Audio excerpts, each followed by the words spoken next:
Hello everyone, welcome to your channel Vipin Gupta. आज मैं एक इंडिफिनिट इंटीग्रेशन पढ़ाऊँगा जो कि बहुत ही इम्पोर्टेंट है क्लास 12th के लिए। ये सबको थोड़ा डिफ़िकल्ट क्यों लगता है मैं पहले समझा दे रहा हूँ, उसके बाद में मैं स्टार्ट करूँगा। सबसे पहली बात तो क्लास 12th में बच्चा आते हैं, पहली बार definite and indefinite integration means जो डिफरेंशियल कैलकुलस होता है पहली बार क्लास 12th में स्टार्ट होती है। बच्चों को इससे पहले थोड़ा सा भी नॉलेज इसके बारे में नहीं होता है। बच्चों को इसके बारे में नॉलेज नहीं होता है, वो क्लास 12th में आते हैं तब उनको पढ़ना पड़ता है। अब किसी भी बोर्ड से हो कोई फ़र्क नहीं पड़ता है, सारा का सिलेबस लगभग एनसीईआरटी बेस्ड होता है तो सारा का सिलेबस लगभग सेम ही होगा। तो मैं आज इंडिफिनिट इंटीग्रेशन पढ़ाऊँगा और इस लेक्चर को मैं कंटिन्यू करूँगा। तो इंडिफिनिट में आपको पढ़ना क्या है, जस्ट इंडिफिनिट इंटीग्रेशन डिफरेंशिएशन का अपोजिट है। जैसे कि डिफरेंशिएशन में अपन लोग क्या करते थे, एफ एक्स डी एक्स करते थे,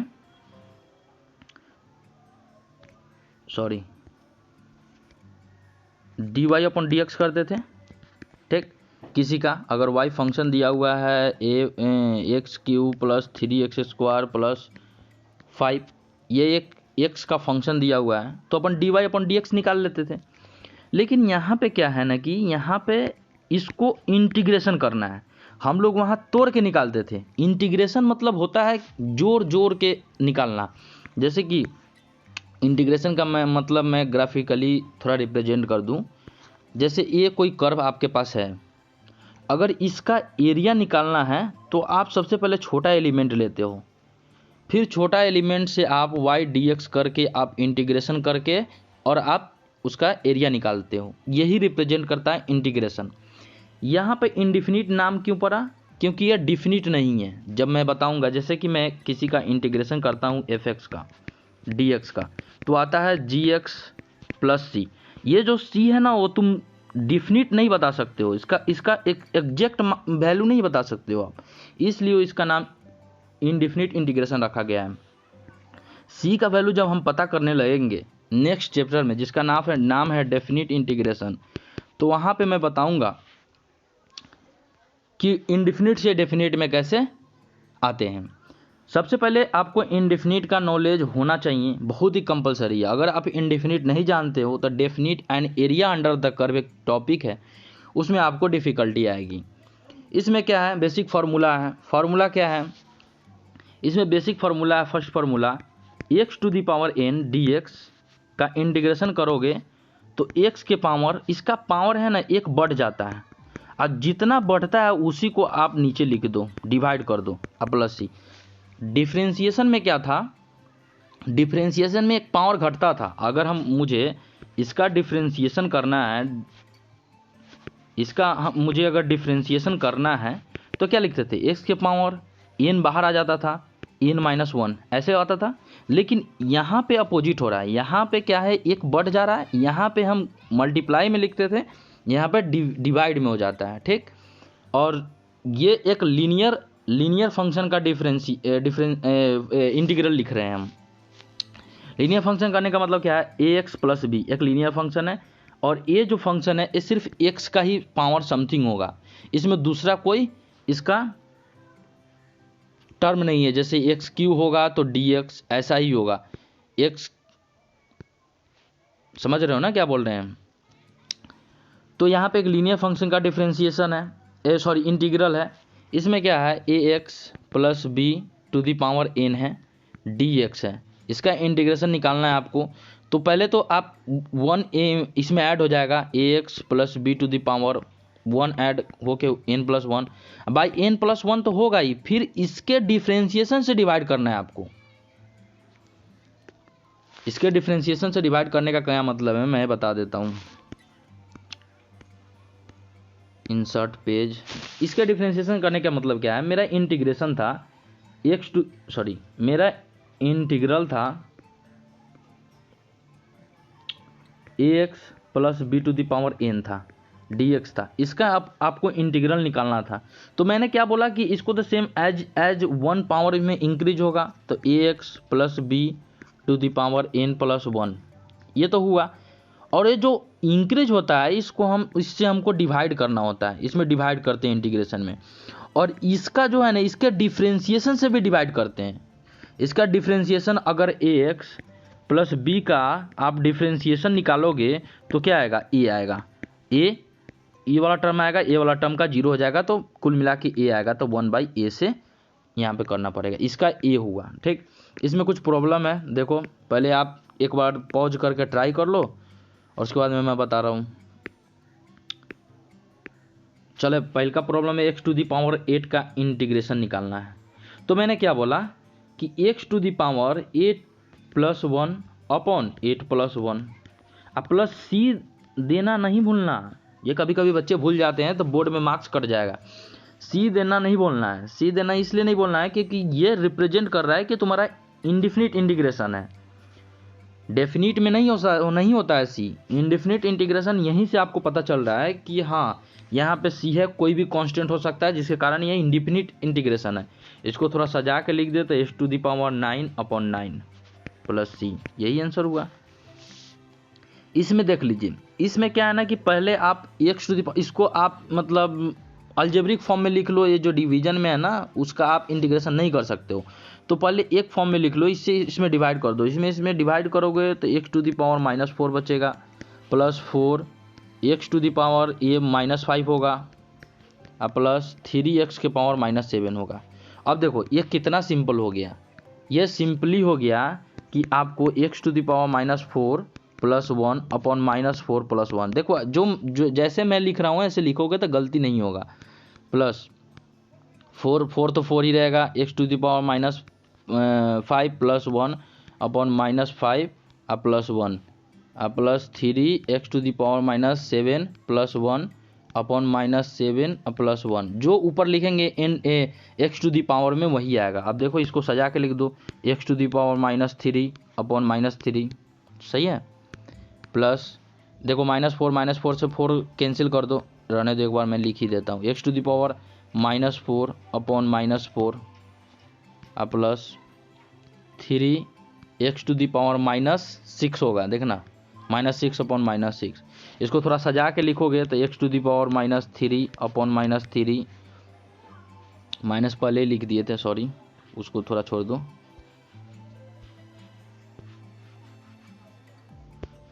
चलो ये माइनस नहीं है, ठीक, ये माइनस नहीं है,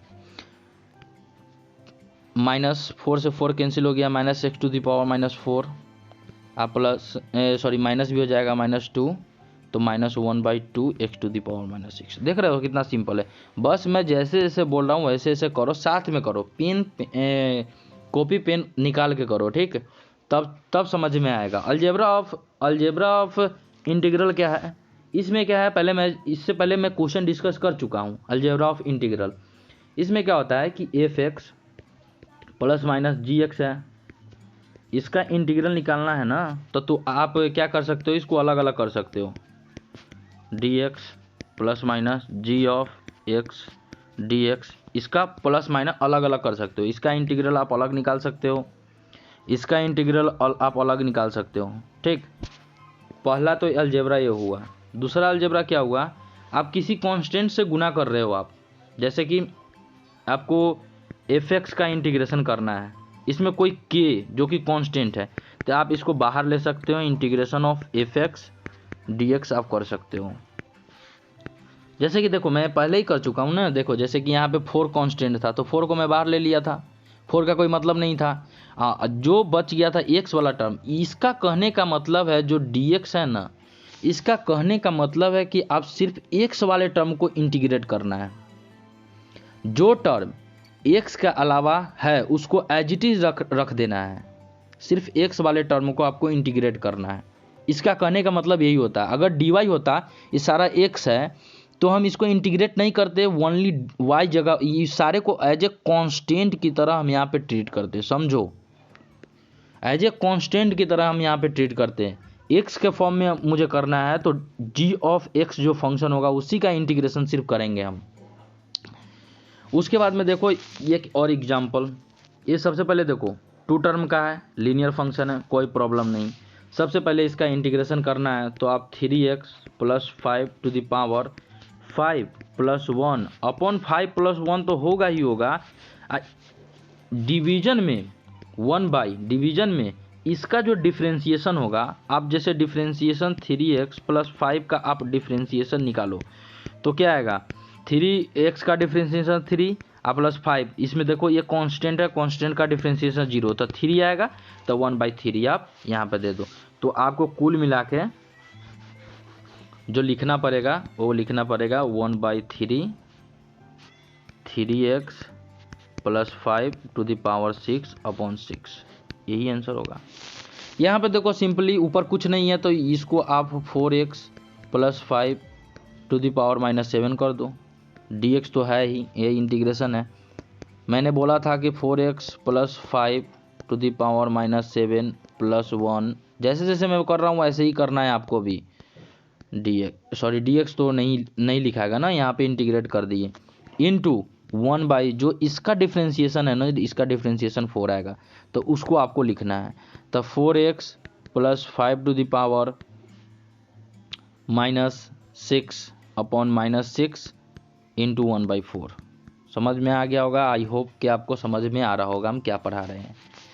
सिंपली इसका देखो, यहाँ पे देखो ये पावर क्या है 2 है, यहाँ पे भी देखो पावर 2 है, तो इसका करने मतलब 2 इक्वल होने से का कोई मतलब नहीं है। ये जो लीनियर फंक्शन आता है ना, तो लीनियर फंक्शन का हमने डिफरेंशिएशन बताया, इंटीग्रेशन बताया था, लीनियर फंक्शन का इंटीग्रेशन बताया था ax + b to the power n + 1 upon n + 1 into 1/a, ये बताया था सिर्फ इस फंक्शन के लिए जो कि लीनियर है, ठीक। तो यहाँ पे क्या है, ये एक लीनियर फंक्शन नहीं है, क्वाड्रेटिक फंक्शन है। तो मुझे क्या करना पड़ेगा, पहले इसका मतलब इसको ओपन कर दो। ओपन करोगे तो क्या आएगा, 9x to the power 4 plus 12 6 3 2 6 2 12 12x² + 4 dx। अब इसका इंटीग्रेशन कर दो, बहुत आसान है, 9x to the power 4 + 1 upon 4 + 1 plus 12x to the power 2 + 1 upon 2 + 1 plus 4x तो है, dx का इंटीग्रेशन x ही होता है, प्लस c, सॉरी जहाँ पे c नहीं दे रहे हैं ना अपने से दे देना, क्योंकि c वो बोर्ड में काम देता है और किसी के और कहीं काम नहीं देगा। बोर्ड में आप लिखोगे तो मार्क्स उससे अच्छा मिलेगा। तो आप मेक श्योर कि आप याद रखें कि आपको इंडेफिनिट में c लिखना है, ठीक। मैं फ्लो में भूल जा रहा हूँ। तो 9x to the power 5 upon 5 plus 12x³ upon 3 plus 4x plus c, ठीक। ये आपको समझ में आ गया होगा। ऐसे ही आपको क्वेश्चन को अपने स्टाइल में सॉल्व करना है। 1/x का integration ln x, ln means log का कोई फंक्शन है, इसका बेस e होता है तो उसको ln बोलते हैं, इसको अपन ln बोलते हैं, इसको शॉर्ट फॉर्म में ln बोला जाता है। ln mod x लिखना, कभी भी x का इसका इंटीग्रेशन, कभी भी आपको ln वाला जो इंटीग्रेशन लिखना है आपको मॉड लगा के लिखना है, क्योंकि ln में जो होता है ना लॉग में ये वाला क्वांटिटी मतलब ये वाला नंबर कभी नेगेटिव नहीं हो सकता है, इसलिए आप मॉड लगा कर लिखना। इसका इंटीग्रेशन देखो तो वैसे ही जैसे ln ax + b का इंटीग्रेशन तो हुआ ही हुआ, उसके बाद में इसके डिफ्रेंशिएशन से एक बार डिवाइड कर दिए। समझ रहे हो, हम जहाँ बोल रहे हैं कि लीनियर फंक्शन ऐसा दिखे तो इसके डिफ्रेंशिएशन से आपको डिवाइड करना है, आप इस बात को याद कर लीजिए। इसका देखिए, इसका ln 8x + 10 तो लिखेंगे ही लिखेंगे, मॉड है, मॉड लिखना ना भूले, लिखेंगे ही लिखेंगे। इसको डिवाइड हम इसके डिफ्रेंशिएशन जो कि 8 है उससे तो अपन लिखेंगे ही लिखेंगे। समझ में आया। इसका देख लीजिए, सब्स्टिट्यूशन मेथड है। इस सब्स्टिट्यूशन मेथड में क्या है कि आप इसको थोड़ा कुछ घटा बढ़ा के आप इसको कंपलसेट करोगे। कुछ पार्ट मतलब अभी अलजेब्रा पढ़ाए थे ना कि fx dx ± gx dx, वो वाला फंक्शन यहाँ पे, तो इसको हम सिंपली इंटीग्रेट तो कर सकते हैं, बहुत लेंदी होगा, तो मैं यहाँ पे कुछ सब्स्टिट्यूशन मेथड लगा रहा हूँ। इसमें मैं क्या किया, x plus 4 minus 4 minus 2 upon x plus 4 मैं पहले ये कर दिया, dx इंटीग्रेशन है ये। इससे क्या हुआ, x plus 4 upon x plus 4 minus 6 upon x plus 4 का इंटीग्रेशन। अब देखो यहाँ पे क्या आसानी हुआ, ये वाला टर्म कट के 1 आ गया था, 1 माइनस 6 बाई एक्स प्लस 4 का इंटीग्रेशन हमको निकालना पड़ा। 1 का इंटीग्रेशन x होता है, minus 6 ln x plus 4 plus c। यहाँ पे देखो, यहाँ पे x के साथ कोई भी टर्म नहीं है, तो इसका आप डिफ्रेंशिएशन करोगे तो 1 ही आएगा, 1 से डिवाइड करने का कोई मतलब नहीं रहता है। तो यहाँ पे फाइनली आंसर आपका आ जाएगा x minus 6 ln x plus 4 plus c। समझिए, आप बहुत ही आसानी से समझिए, थोड़ा धीरे धीरे समझ में आ जाएगा। इसको आप सब्स्टिट्यूशन मेथड से आप कैसे कीजिएगा, यहाँ पे 3x है, यहाँ पे 2x है, तो आप क्या कीजिए, आप पहले 2/2 कर दीजिए, 2 से 2 कट जाएगा, ठीक है, इंटू 3 कर दीजिए, इंटू 3 कर दीजिए। समझ में आया क्या किए, एक बार और समझिए। हम क्या किए, इसमें से 2 कॉमन ले लिए, 2 कॉमन लेने के बाद में आपको क्या मिला, x minus 3/2 upon 3x plus 4 ये मिला। हमने क्या बोला कि 2 कॉमन ले लिए हम, अब 3 से मल्टीप्लाई कर दो, तो जब 3 से इसमें मल्टीप्लाई करोगे तो आप 3 से डिवाइड भी करना पड़ेगा, ठीक है। तो फिर ये क्या आ जाएगा, 2/3, 3 से आप मल्टीप्लाई करोगे तो 3x minus 9/2 upon 3x plus 4। आप इसमें क्या कीजिए, 2/3 को 3 रहने दीजिए, कांस्टेंट है, कांस्टेंट बाहर लिख सकते हैं, हमने प्रॉपर्टी में बताया है। इसमें 3x प्लस 4 अपने मन से कंपलसेट करने के लिए, क्योंकि ये कट जाएगा तो 1 आएगी, 1 का इंटीग्रेशन हमको पता है कि x होता है, -4 माइनस 9/2 अपॉन 3x प्लस 4। इसमें क्या हुआ, इसको चलो इसको मैं बाद में कर दूंगा, अगले पेज पर कर दूंगा।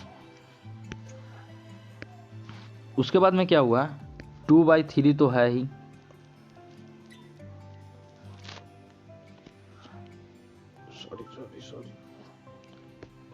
उसके बाद में क्या हुआ, 2/3 तो है ही, तो वहां पे लिखा जाएगा 2/3। 2/3 लिखने के बाद में आप इसको 3x प्लस 4 को आप 1 लिख सकते हो, जो कि कट जाएगा, माइनस 4 2 जा 8 8 माइनस 17/2 जो ये इधर आएगा वो 3x प्लस 4 है, इसका इंटीग्रेशन dx था। इसका देखो अब 2/3 का 3 रहेगा, इसका इंटीग्रेशन x होगा, -17/2 ln 3x प्लस 4, ठीक है, अब बाई 3 अब प्लस c, यही आंसर होगा। ऐसे कर दो, क्योंकि 2/3 बाहर था। समझ में आया। चलो इसको मैं कुछ करता हूँ, कॉपी हो जाएगा क्या, चलो इसको कॉपी करके अगले बार पेस्ट कर देता हूँ। इस क्वेश्चन को आप अपने से एक बार ट्राई कीजिएगा, बहुत ही शानदार क्वेश्चन है। जब तक आप पेन पेपर निकाल के आप अपने से लिखोगे नहीं तो आपको नहीं समझ में आएगी ये सब बातें, समझे। आपको अगर समझना है तो आपको अपने से थोड़ा सॉल्व भी करना पड़ेगा। कहाँ गया पेज पेज पेज यार,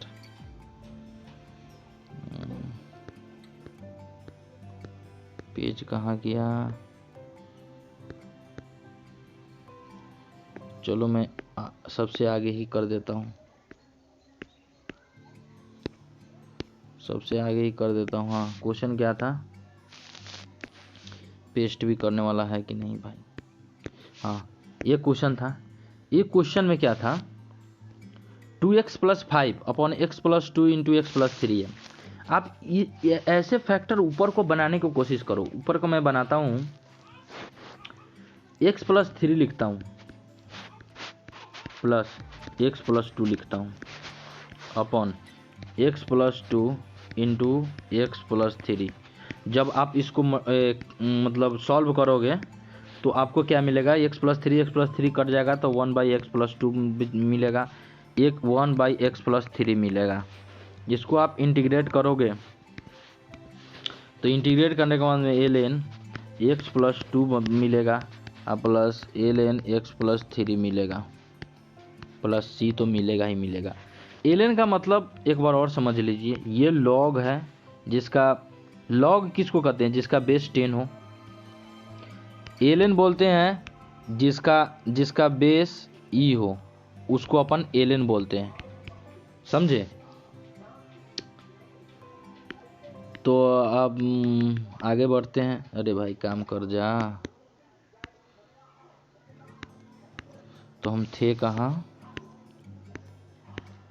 कौन से पेज में थे भाई, हाँ यहाँ पे थे। अब देखो एक इम्पोर्टेंट इंटीग्रल होता है e⁻x, बहुत ही इंपॉर्टेंट होता है, इसको आप समझ लो, बहुत जगह काम देगा। e⁻x का ना डिफ्रेंशिएशन होता है ना इंटीग्रेशन होता है, e⁻x ही होता है। इसको कहा जाता है कि तुम कितना भी कुछ कर लो, हम तो अपना नेचर नहीं चेंज करने वाले, ये अपना नेचर चेंज ही नहीं करता। e⁻x हमेशा इंटीग्रेशन देखो e⁻x होता है। अगर डिफ्रेंशिएशन भी इसका आपने पढ़ा होगा तो इसका e⁻x ही डिफ्रेंशिएशन होता है। तो ये तो ना ही इंटीग्रेट होता है ना ही डिफ्रेंशिएट होता है, बल्कि अगर इसमें कोई फंक्शन में कोई चेंजिंग आती है तो यहाँ पे फंक्शन तो उसका इंटीग्रेशन वही होता है, लेकिन उसके डिफ्रेंशिएशन से डिवाइड हो जाता है, प्लस सी तो होगा ही होगा। a⁻x का आपने डिफ्रेंशिएशन भी पढ़ा होगा, a⁻x ln a, उसका अपोजिट है। अगर इंटीग्रेशन पढ़ोगे आप तो a⁻x upon ln a plus C. a⁻px plus q dx is equal to 1/p, जो कि हम डिफ्रेंशिएशन से डिवाइड किए हैं, a⁻px plus q upon ln a plus c तो होगा ही होगा, इनडिफिनिट इंटीग्रेशन है। जैसे इसका इंटीग्रेशन मुझे करने को मिला है e⁻3x/2, तो हम तो आंख बंद करके e⁻3x/2 लिख ही देंगे अपॉन इसके डिफ्रेंशिएशन से आपको डिवाइड करना है, जो कि 3/2 होगा प्लस c होगा। इसको आप सजा के लिखोगे तो 2/3 e⁻3x/2, थोड़ा अच्छे से लिख दो, e⁻3x/2 अपॉन 2/3, ठीक है, अब प्लस c तो होगा ही होगा। ऐसे ही यहाँ पे देखो, यहाँ पे क्या होगा, यहाँ पे e⁻3 - 5x अपॉन इसके डिफ्रेंशिएशन -5 होगा, अब प्लस c तो होगा ही होगा। तो उसके बाद में क्या है, हाँ ये एक और एग्जांपल देख लो। अब इसको पहले ट्राई कर लो, पॉज करके आप ट्राई करो, नहीं होता है फिर सॉल्यूशन देखो। उससे क्या है ना कि आप कुछ ना कुछ सीखोगे। या मैं गारंटी से बोल रहा हूँ कि आप अगर नहीं ट्राई करोगे तो आपको समझ में नहीं आएगी। आप सीधा मूवी देखने के माफी इसको मत नहीं देखो, उससे क्योंकि उससे कोई फ़ायदा नहीं है ना। तो इसका आप क्या करोगे, e⁻x dx, इसका इंटीग्रेशन करोगे तो इसका इंटीग्रेशन करने के बाद में ये a⁻ समथिंग था ना, मतलब ये कुछ के पावर समथिंग है, तो इसको कुछ के पावर समथिंग रहने दो इंटू ln a कर दो, ठीक, प्लस c कर दो, a के पावर x रहने दो, ln a है, इसको a प्लस ln e कर सकते हो, क्योंकि मल्टीप्लाई में समेशन में मल्टीप्लाई हो जाता है तो ऐसे कर सकते हो। उसके बाद में इसको आप क्या कर सकते हो, a के पावर x है, ln a है, इसका वैल्यू 1 होता है, तो आप इसको ऐसे कर सकते हो। आंसर हो गया। इस क्वेश्चन को आप ट्राई कीजिएगा, नेक्स्ट क्लास में हम डिस्कस करेंगे। तब तक के लिए मैंने इतना ही डिस्कस किया हूँ। आप बताइए इस वीडियो कैसी लगी आपको, मेरा पढ़ाने का स्टाइल कैसा है, वीडियो का लेंथ कितना होना चाहिए, ये सब बात आप कमेंट सेक्शन में बताइए। तब तक के लिए आप एक काम कीजिए, इसे अगर आप इस टॉपिक को पढ़ चुके हैं तो इसका फार्मूला देख लीजिएगा। अगले बार कुछ बढ़िया बढ़िया क्वेश्चन लेके आएंगे हम।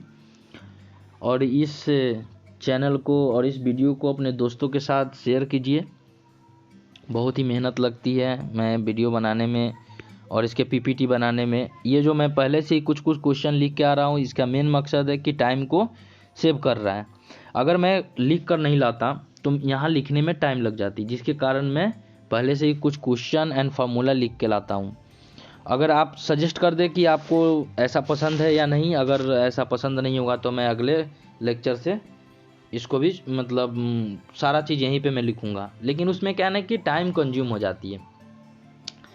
तब तक के लिए okay bye, thank you for watching my video, thanks a lot, tata bye bye.